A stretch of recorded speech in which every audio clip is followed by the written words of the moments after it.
Hi friends, സാൻഡ്രം വ്ളോഗിൻ്റെ പുതിയൊരു വീഡിയോയിലേക്ക് സ്വാഗതം. ഞാൻ രമ്യ സന്ദീപ്. പത്തിലയാകുമ്പോൾ നിങ്ങൾ ടൈറ്റിൽ കണ്ടില്ലേ? അപ്പോൾ നിങ്ങൾ വിചാരിക്കുക എന്താണ് പത്തില എന്നല്ലേ? അപ്പോൾ നമ്മൾ പച്ചമുളകിൻ്റെ കൊല്ല നടുമ്പം പച്ചമുളക് തൈ നട്ട് 10 നമ്മൾ ചെയ്ത് കൊടുക്കേണ്ട കുറച്ച് കാര്യങ്ങളുണ്ട്. അങ്ങനെ ചെയ്യുകയാണെങ്കിൽ നമുക്ക് നല്ല രീതിയിൽ തന്നെ വിളവ് ലഭിക്കും.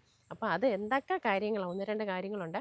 അത് എന്തൊക്കെ കാര്യങ്ങളാണെന്നാണ് ഇന്ന് നമ്മളുടെ വീഡിയോയിൽ കാണിക്കുന്നത്. ഇതേ കണ്ടോ, നമ്മൾ അന്ന് നട്ട മുളക് തൈകൾ നല്ല അടിപൊളിയായിട്ട് വന്നിരിക്കുന്നത് കണ്ടോ. ഇതിപ്പം 10 ഇലയും 15 ഇലയും ഇടയ്ക്ക് ഇലകൾ വന്നിട്ടുണ്ട്.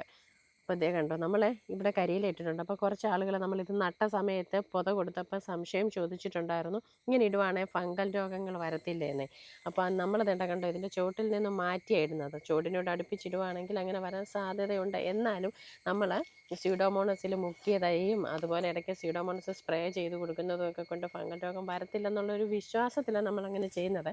അങ്ങനെ ചെയ്തില്ലെങ്കിലുള്ള ഒരു പ്രശ്നം, ഈ മണ്ണിലോട്ട് മഴവെള്ളം ഡയറക്റ്റ് വീണ മണ്ണ് ഉറഞ്ഞു പോകും.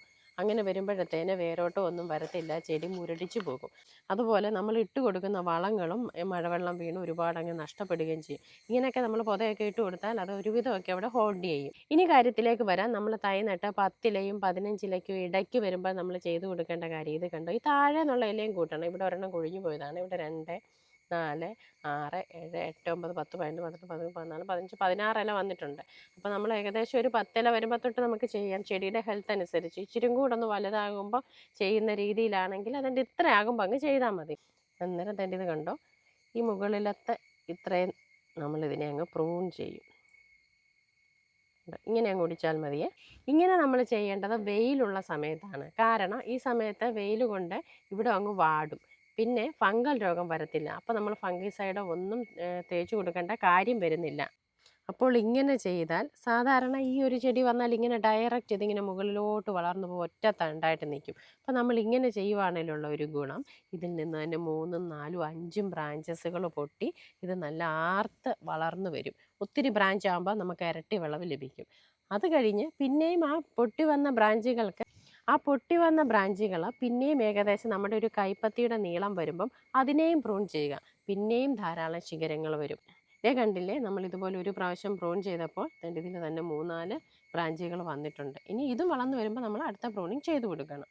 ഈ ഓരോ പ്രാവശ്യവും പ്രൂൺ ചെയ്തതിന് ശേഷവും നമ്മൾ വളമിട്ട് കൊടുക്കണം.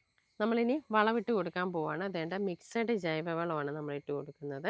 ഇതിനകത്ത് എല്ലാ മൂലകങ്ങളും ഉണ്ട്. നമ്മൾ ചെറുതായിട്ട് മണ്ണ് ചുറ്റുമൊന്നും വേരൊന്നും പൊട്ടാതെ ചെറുതായിട്ട് മണ്ണൊന്ന് ഇളക്കി കൊടുത്തതിന് ശേഷം നമുക്ക് വളം ഇട്ട് കൊടുക്കാം. വളരെ കുറച്ചിട്ടാൽ മതി. ഇത് മിക്സഡ് സൂപ്പർ മീൽ എന്ന് പറയുന്ന വളമാണ്.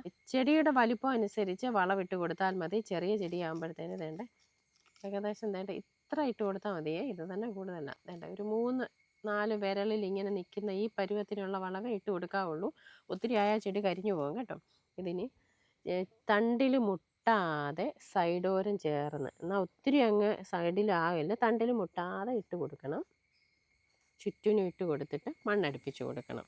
സൈഡിൽ നിന്ന് മണ്ണ്, വേരിളകല്ലേ, സൈഡിൽ നിന്ന് മണ്ണ് അടുപ്പിച്ച് കൊടുക്കണം. വളത്തിൻ്റെ മുകളിലോട്ട് മണ്ണ് വീഴുന്ന പോലെ അടുപ്പിച്ച് കൊടുക്കണം. അതിനുശേഷം പഴയ പോലെ തന്നെ ഇതിൻ്റെ തണ്ടിൽ മുട്ടാതെ, ചെടിയുടെ തണ്ടിൽ മുട്ടാതെ ചുറ്റും പുതയിട്ട് കൊടുക്കുകയാണ്. ഇപ്പോൾ ഫ്ലാറ്റിലൊക്കെ താമസിക്കുന്ന ആളുകൾക്ക് ഇതുപോലെ കരിയില കൊണ്ടൊന്നും പുതയിടാൻ പറ്റാത്ത അവസ്ഥയുണ്ട്. അങ്ങനെയുള്ളവർക്ക് നല്ലൊരു ഓപ്ഷനാണ് ഉമി നമുക്ക് വാങ്ങിച്ച് തരും. വീടിനകത്താണേലും സൂക്ഷിക്കുന്നതിന് കുഴപ്പമില്ലല്ലോ. അപ്പോൾ കൃഷി ചെയ്യാൻ ഒരുപാട് ആഗ്രഹിക്കുന്ന ആളുകൾ നമുക്ക് ഉമിയിട്ടും പുതയിടാനായിട്ട് പറ്റും കേട്ടോ. നമ്മുടെ പത്തനംതിട്ട ജില്ലയിലും ഇടയ്ക്കിടയ്ക്ക് നല്ല മഴയുണ്ട്. എന്നാലും പലരും, അപ്പോൾ നമ്മൾ ആദ്യം ഇത് നടന്ന സമയത്ത് ഒത്തിരി കമൻ്റ് ഉണ്ടായിരുന്നു, മഴ ആയതുകൊണ്ട് ഇതൊന്നും ചെയ്താൽ ശരിയാവത്തില്ലെന്ന്. എന്നാലും നമ്മളൊരു പരീക്ഷണാർത്ഥത്തിൽ നട്ടതാണ്. അപ്പോൾ ഇടയ്ക്ക് കുറച്ച് വെയിൽ കിട്ടിയാലും മതി, ഇവർക്കൊന്ന് എനർജി ആകും. പിന്നെ നമ്മൾ 15 ദിവസം കൂടുമ്പോൾ ഇട്ട് കൊടുക്കുന്ന വളം 7 ദിവസം കൂടുമ്പോൾ ഇട്ട് കൊടുത്തെങ്കിൽ മാത്രമേ അവർക്ക് ആ വളം പിടിച്ചെടുക്കാനായിട്ട് പറ്റത്തുള്ളൂ. അങ്ങനെ കുറച്ച് കാര്യങ്ങളൊക്കെ ശ്രദ്ധിക്കുകയാണെങ്കിൽ നമുക്ക് എല്ലാവർക്കും കൃഷി ചെയ്യാം. നമ്മൾ നട്ട എല്ലാ ചെടിയും ഒരു 10-50 ഗ്രോ ബാഗിനകത്ത് നമ്മൾ പല ടൈപ്പ് കൃഷികൾ ചെയ്തിട്ടുണ്ട്. ഒന്നും നശിക്കാതെ എല്ലാം നല്ല രീതിയിൽ തന്നെ കയറി വന്നിട്ടുണ്ട് ഇതുവരെ. ഇനിയുള്ള കാര്യം അറിയത്തില്ല. അപ്പം നിങ്ങൾക്കെല്ലാം ഇതുപോലെ കൃഷി ചെയ്യാവുന്നതേ ഉള്ളൂ. ഇന്നത്തെ വീഡിയോ നിങ്ങൾക്ക് ഉപകാരപ്രദമായെന്ന് വിശ്വസിക്കുന്നു. മറ്റൊരു വീഡിയോയുമായി വീണ്ടും കാണാം. നന്ദി.